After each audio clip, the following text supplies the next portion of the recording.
I thought for the longest time Devin Williams couldn't pitch here. Mm-hmm. And I think a lot of Yankee fans felt the same way. Yes. And I believe the way his season concluded in September, the way he pitched in the playoffs until the bitter end when he came in with guys on base in Game 4 against Toronto, right. I think Devin Williams did actually a pretty good job of shattering that narrative that he couldn't handle New York. I also think because you guys acquired, as you mentioned, David Bednar, you felt, okay, if he comes back, his role is as a 7th or 8th inning guy. Yeah. I think most of us eventually turned out to be wrong about Devin handling New York to the point, and this is the one thing I remember about our offseason plans. A few months ago here on Evan and Tiki, we all unveiled our Yankee offseason plan and our Met offseason plan. I couldn't get past something Sean said. Okay. A part of Sean's offseason plan was signing Devin Williams and giving him $20 million a year. Wait, what did I say about Devin Williams? I don't remember if you even included him. I don't think I did. I don't think so. He doesn't seem familiar, but did he come up in our free agent thing? He did. We'll reveal that answer maybe at another day. All right, cool. But I remember saying to Sean, you want this guy back? And he's like, yeah, I kind of trust him.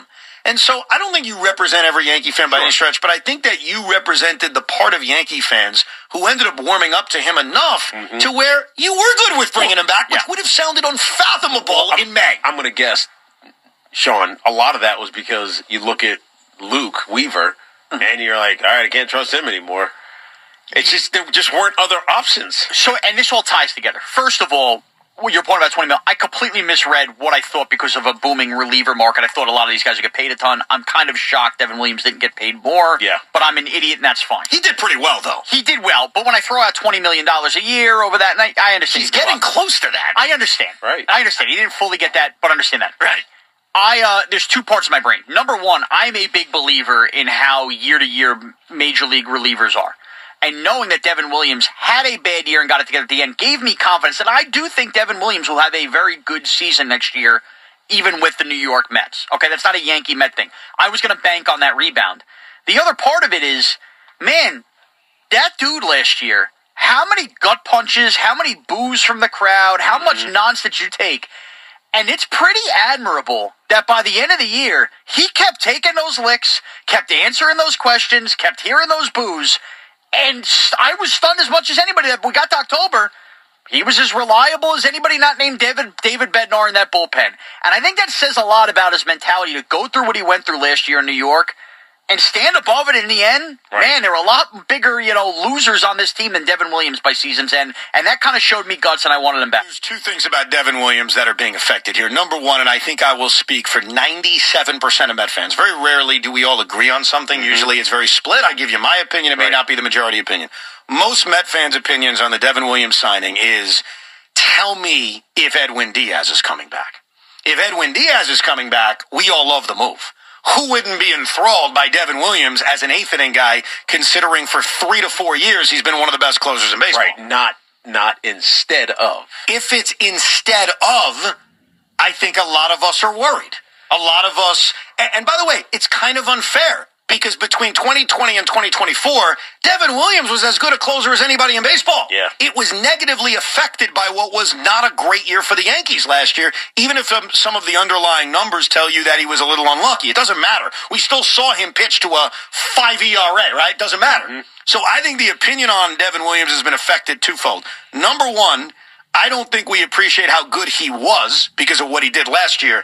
And B, is he replacing Edwin Diaz or not? If he's replacing Edwin Diaz, I raise my hand and tell you I'm worried. If he's not, and it's in conjunction with Edwin Diaz, let's go. We got ourselves a bullpen. Is that not a fair view of the situation? That feels right, because that's what the Yankees were feeling. Yep. It's not like when he was instead of David Bednar, because David Bednar just wasn't here yet, it was like, oh, we're in trouble, man. What the hell are we doing with the closer? Luke Weaver isn't evolving into, what are we doing? And all of a sudden, he became the compliment to David Bednar. Is like, all right, yeah, let's go. Right.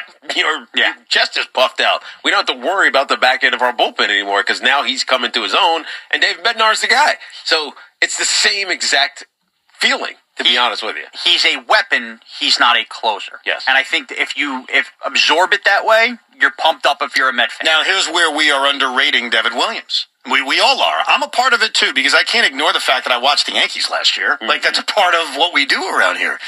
In the 5 years, parts of 5-6 seasons he was in Milwaukee, not only did he save a grand total of 68 games, you know what his ERA was? No, what? Just guess. Career ERA of Devin Williams before he became a New York Yankee. Before, I'm going to say it was 220. 220, very good. It's a good guess. But you're not close. What was it? 1.83. Wow.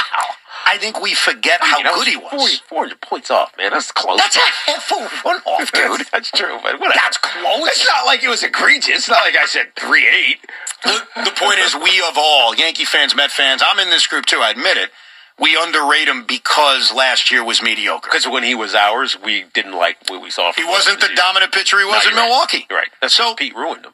Yeah, Pete Alonso ruined him. That's right.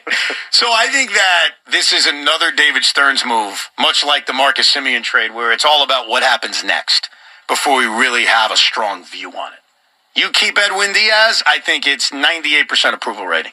If they lose Edwin Diaz, and this is the replacement, dare I say, I think the numbers are far less. First of all, Evan, I'm on your side of bringing back Diaz, but let me give you a third option. What's the third What option? about the combination of Robert Suarez and Devin Williams? Does that equal Edwin Diaz? So I believe that if they lose Edwin Diaz, that's what's going to happen.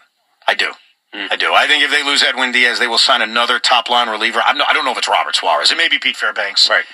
It may be someone else. So two guys are replacing Edwin. It's not Devin Williams replacing Edwin Diaz. It's two closers replacing Edwin. No, you mean in Edwin and then someone else. No, meaning if Edwin Diaz... two more? No, if Edwin Diaz leaves... Yeah, so two more are replacing him. No, Devin Williams already. Devin is one of them. And then one more guy, either Suarez or Fairbanks. That sounds right. Yeah, So 2 for 1. That's what I agree would happen. Do I want that? No, because the worry you have about Robert Suarez and even Devin Williams in the role of being the closer is I don't think they're Edwin Diaz. And Edwin Diaz proved over the last few years, even with his downs, and trust me, he had plenty of downs. I was running this guy out of town back in 2019. He has proven such a reliability that, no, I don't prefer that. But I do think that's what would happen. I think the Mets are trying to bring Edwin Diaz back.